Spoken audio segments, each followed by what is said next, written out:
Hello and a warm welcome to our Cenibra podcast, which we named Looking at Science, relating broadly to our product lines, looking at cells and looking at layers. My name is Christoph Enz, and in this series we engage with customers, suppliers, friends and business partners and talk about science and things around it, in a very general sense. We will meet with interesting people who talk about their work, their research and their experience with us, our technologies or our common playground in science. It can be quite specific, but we will also dive into broader aspects of scientific work and topics related to it. We're doing this not regularly, but in a very opportunistic way. So when we run into an interesting topic and conversation partner and all of us can squeeze it in, you will find something in this corner of our website. New episodes will be announced on our social media, so no need to subscribe here. If you like it, just enjoy and pop by again. And if you don't, please tell us so we can learn.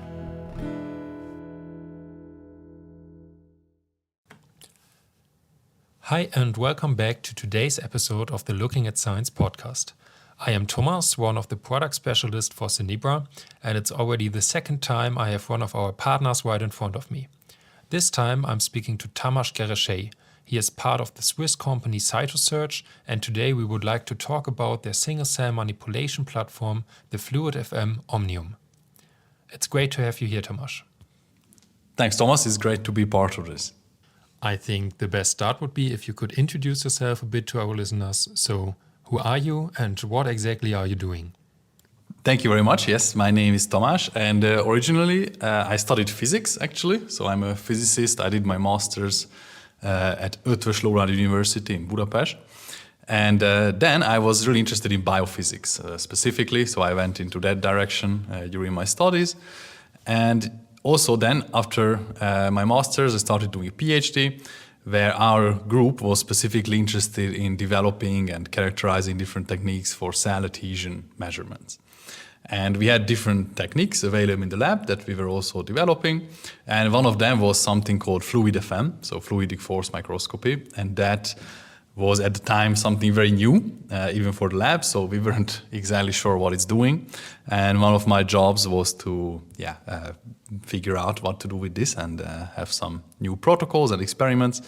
But really all of that was revolving around single-cell adhesion. And that's how I came into contact with Cytosurge, because, well, as we will see later, of course, this FluidFM technology is what Cytosurge developed and commercialized. And so I was working on that for about 4 years, or like 3.5. And then after my PhD, I actually joined Cytosurge, that I really had a lot of contact with already before. And in the company so I'm here still, I was an application scientist first, so I was helping to develop the technology and do different projects for customers and also for, just to make the technology better and better and expand its applicability.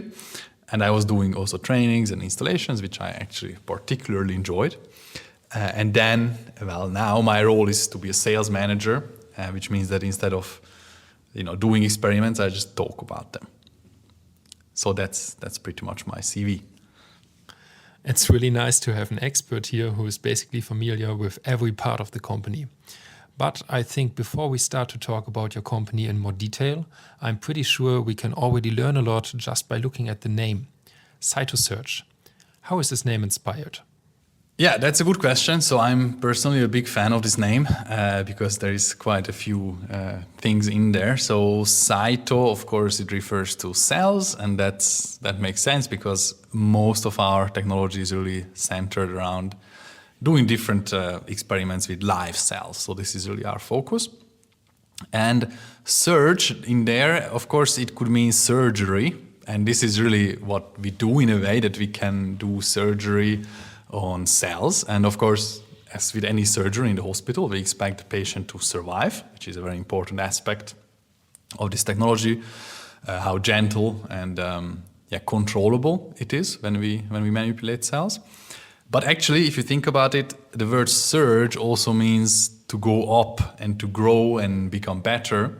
And that means that, it's not just about the real physical and biological experiments that we do, but also our mindset of really making this technology as something common and standard and hopefully growing it all around the world.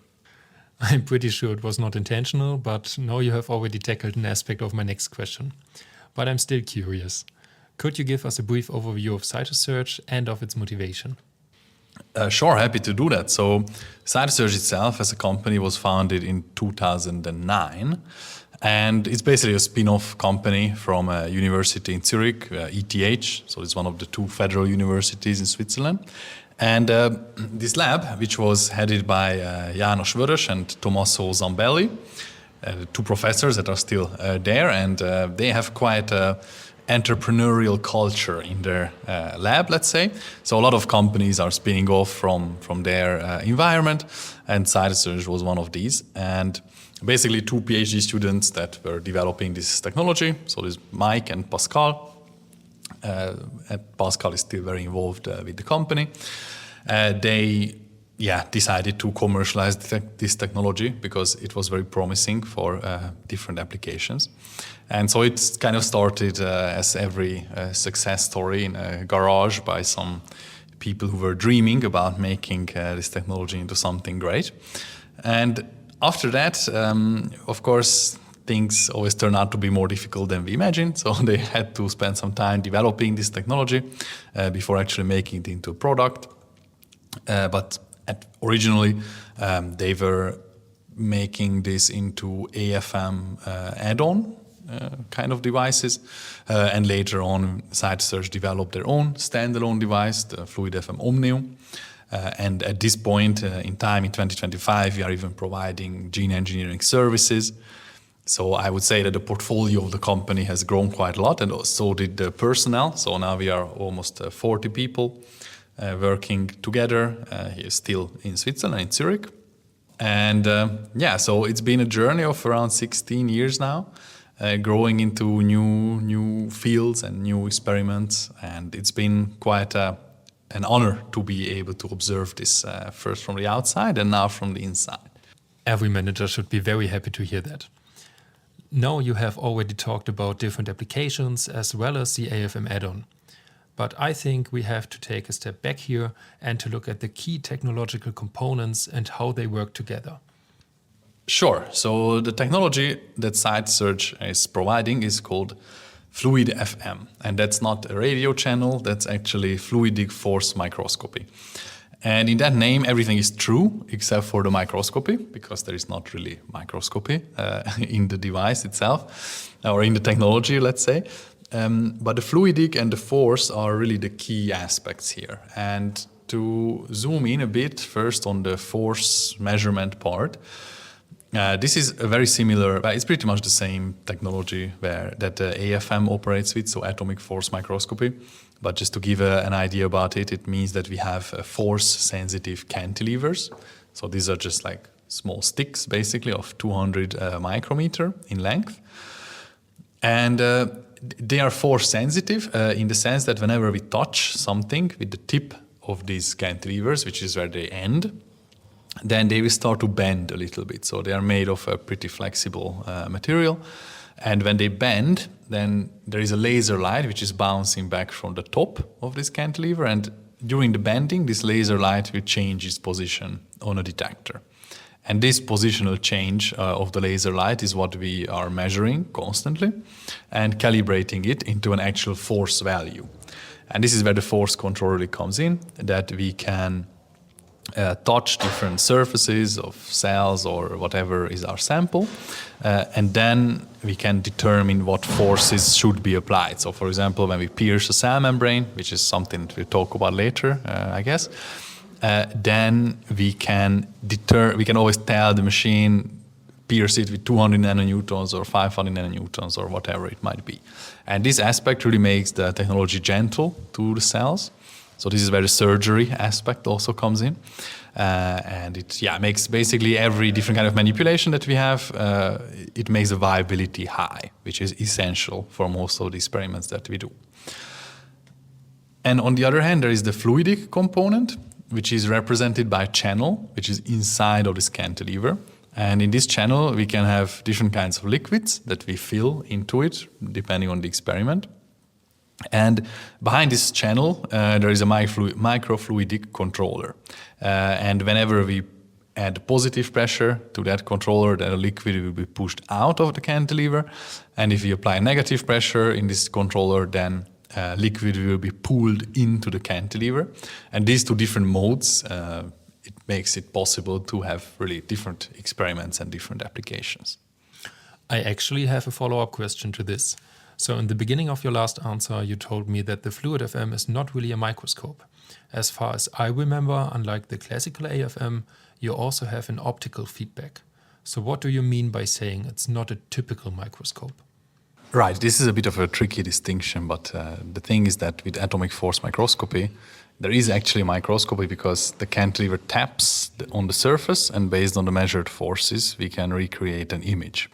And this is not the case for FluidFM, so we actually cannot create images of morphology based on the measured forces.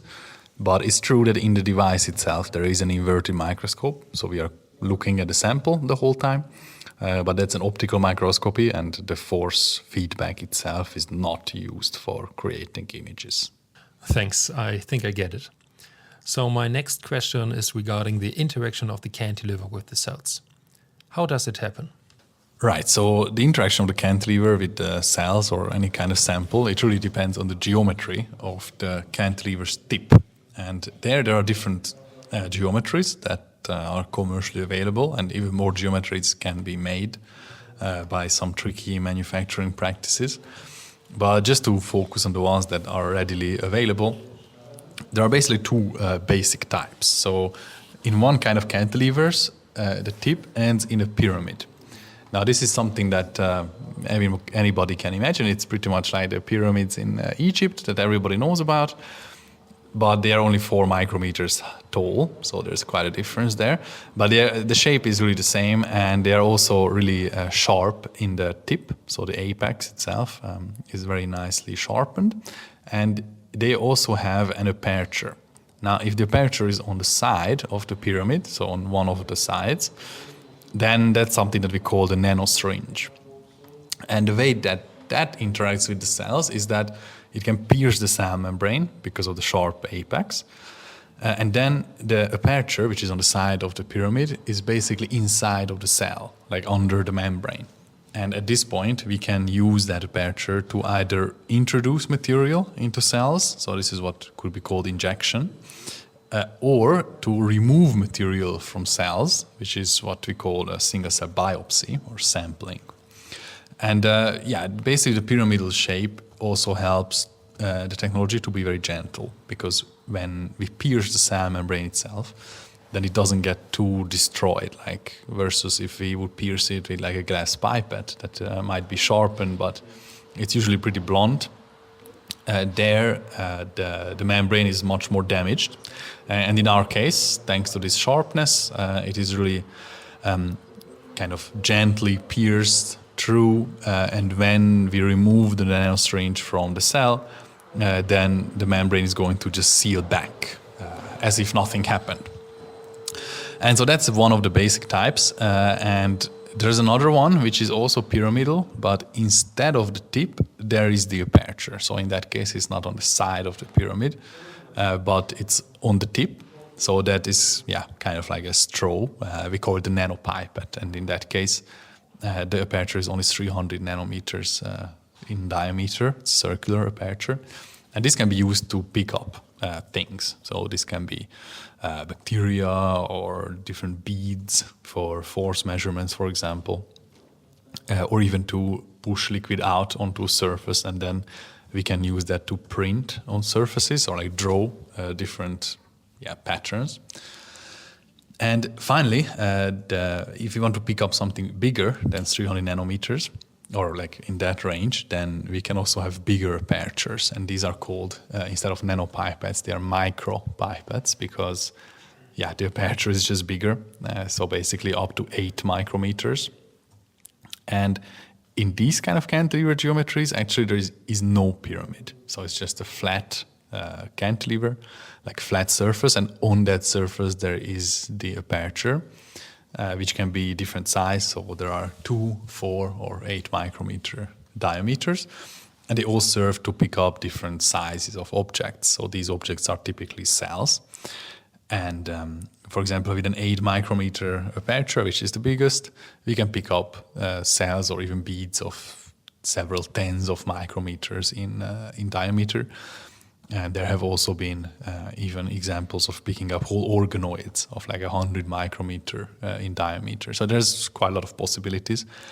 And so these are the basic geometries. And then if somebody looks into the literature, then they might notice different ones as well. And it's true, as I mentioned, with the right kind of manufacturing technology, one can create different kind of cantilevers, but we are really just usually stick to the ones that are commercially available. There is already a huge variety of different experiments and applications that are enabled by this portfolio of probes, really.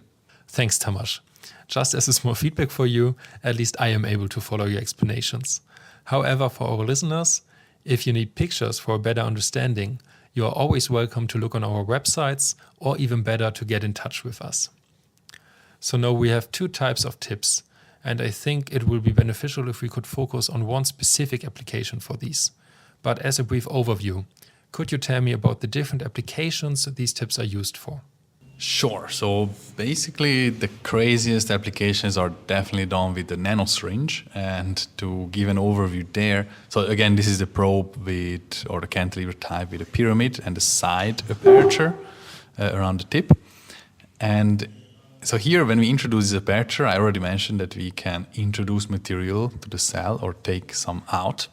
And that means, first of all, injection of different materials into cells. And that can be used for basically transfecting any kind of solution into live cells. And the any kind, of course, is pretty general, but the main limitation is that the size of this aperture is a pyramid with a base of maximum around 1200 nanometers. But usually we use like 800 nanometers for injection. And as long as the solution comes out of this aperture, then it can be introduced into cells. And one notable field where this is really useful is CRISPR, gene engineering. So we are able to inject the whole CRISPR-Cas9 complex into cells. So this is actually a protein plus RNA hybridized complex, which is, it's pretty big compared to other molecules, and it's not that easy to bring it inside of cells usually. But with this technology, you can really just take this aperture into the nucleus through the piercing of the membranes, and then with a positive pressure, just kind of inject the CRISPR directly into the nucleus, and then we can go around all kinds of barriers or active processes that would take that would be needed to take these molecules. So that's injection, but other materials can also be injected. So different proteins or plasmids and even extracellular vesicles have been done with this technology. And when it comes to taking stuff out of the cells, now this is really the most exciting application of the moment. And that is actually used to take samples from the cytoplasm for downstream analysis. And the cool thing about that is that the cell survives it. So basically we can take samples from cells in a non-destructive way. And instead of analyzing the entire cell, we can just analyze this little sample that we took. It's not that little actually, so it's about 50% of the cell's entire cytoplasm. But in absolute value, it is tiny, so it's about 1 to 2 picoliters. And so again, this sample can be used as a proxy for the entire cell. And I guess we'll be discussing that a bit more down the line, but this is really the main idea. And when it comes to other cantilevers, so the micropipette and nanopipette that I mentioned before, these are used for pretty similar things. The difference is more about picking up different sized objects. So whether we have something that is like 20 microns or is it just 2, then you need different sizes. But the reason why we would pick cells or objects with FluidFM is, first of all, for sorting. So, for example, if you're looking into a sample with different cells and you need to pick one out and separate it into a different container for some kind of monoclonal sorting or looking for rare cells, in these cases, this technology is useful. And it doesn't only work with suspended cells. So suspended cells are pretty easy to pick up. One can imagine just go above it, apply negative pressure, and then it just pops onto the aperture. So it's a bit like picking up a football with a vacuum cleaner. And however, when the cells are attached to the surface, then of course it's a bit more complicated, but it can still be done. And the way that works is that we just put trypsin into the cantilever, we shower a cell with a concentrated trypsin solution, which looks pretty fun actually, and then it will round up and it becomes suspended, that local cell, and then we can pick it up. It's a bit more complicated, but still possible. And the other reason why one would pick up cells is not just to have them somewhere else, so not just sorting, but also it can be turned into an assay. It can be a measurement. And what we measure in those cases is the force distance curve. So we simply measure the force that the cell is attaching to the surface with. And this can be used to characterize, basically the adhesion process, which is an active biological process where cells use different proteins to bind to ligands outside of the cell, and this way anchor the cell mechanically to a substrate or other cells even. And so when we tear up the cell from a surface, then we can constantly measure what is the force that is needed to pick up the cell. And that tells us about this active adhesion process, both in terms of the maximum force that needs to be applied to pick up a cell, and also in terms of energy that the cantilever needs to do on the cell in order to pick it up. And that is, it's a bit of a different application than like injecting or taking biopsies, but it's still everything happens in the same device. So the cantilever itself is basically a consumable that can be changed in a matter of like 5 to 10 minutes. And then once we did that, the device is ready for basically a whole different kind of experiment. So that's one of the things I particularly like about this technology is the versatility, so that you can do all of these different experiments on the same platform just by simply changing the cantilever, changing the part that interacts with the cells. To me, that sounds quite versatile indeed. However, I think I heard you're the most excited to talk about the aspect of live sequencing. And believe me, I'm more than happy to stay on this topic because I am familiar with the common single-cell sequencing techniques. Maybe you can elaborate on this topic a little bit further and explain what type of experiments do you have in mind? Sure. Indeed, this is pretty much the most exciting technology that is based on FluidFM right now. And the point is that whenever we do single-cell RNA sequencing, or actually most single-cell content analysis, so this can also be proteomics or metabolomics or anything that really measures the inside content of a cell, then the first step is always to lyse these cells. So we need to simply access what's inside. It's like if you want to eat the candy, you have to open the bag, but then the cell is dead. So these are always endpoint measurements.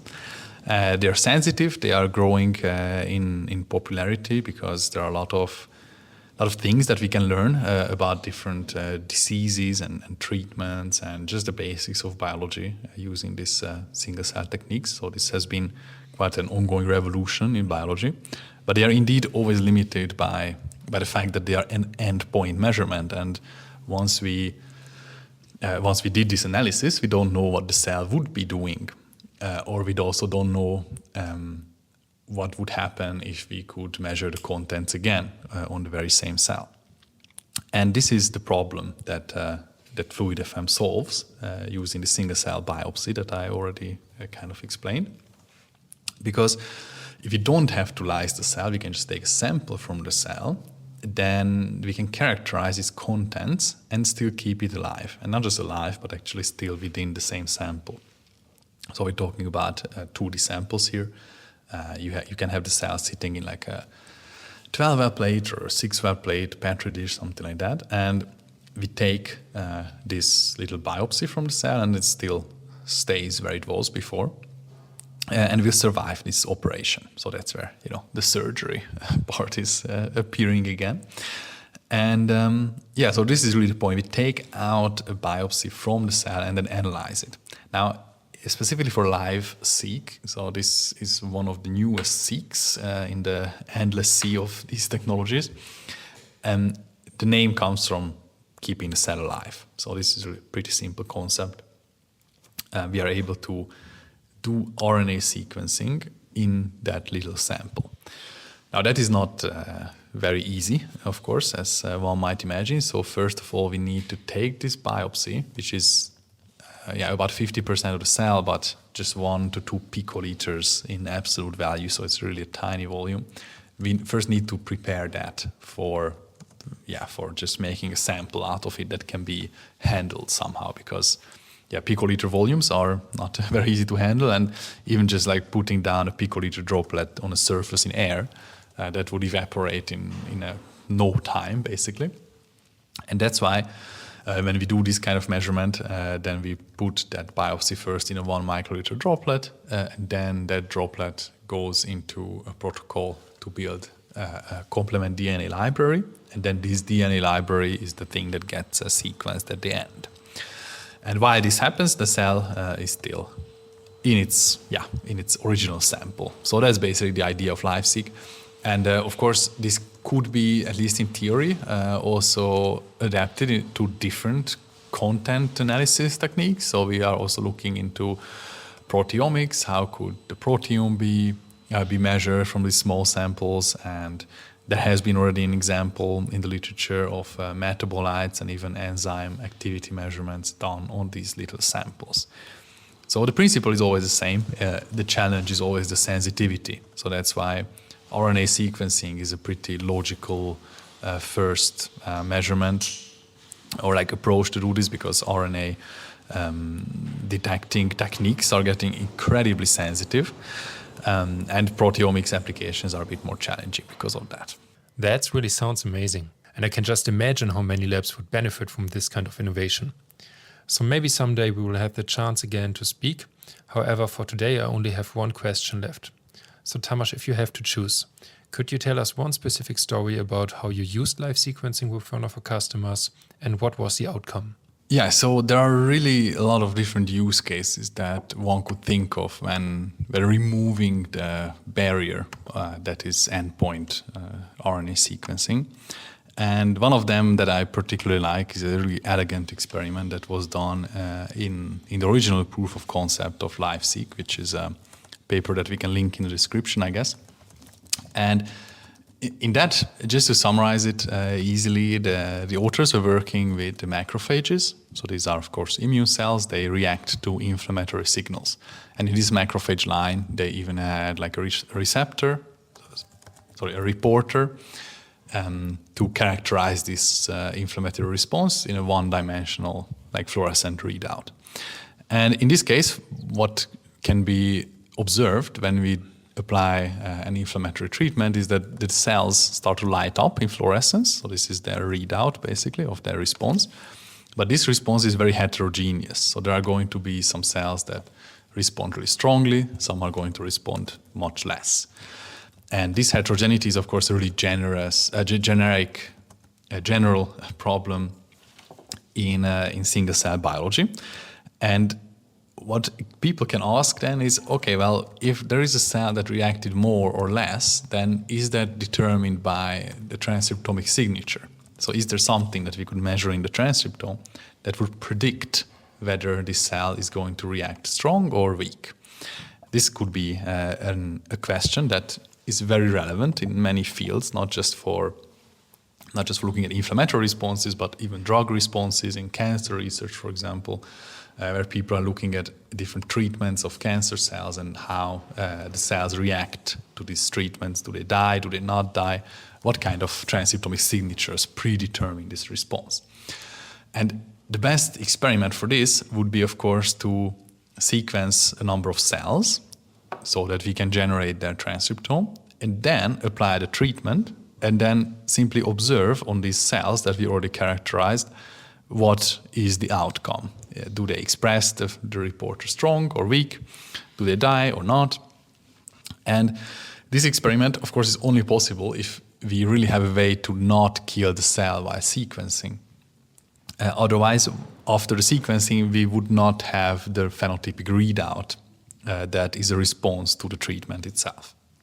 And this is what they really nicely showed in this experiment, that they could sequence the macrophages and then apply the inflammatory treatment and then look at those individual macrophages that were sequenced and see what the reaction was, thereby correlating the phenotype to the transcriptome.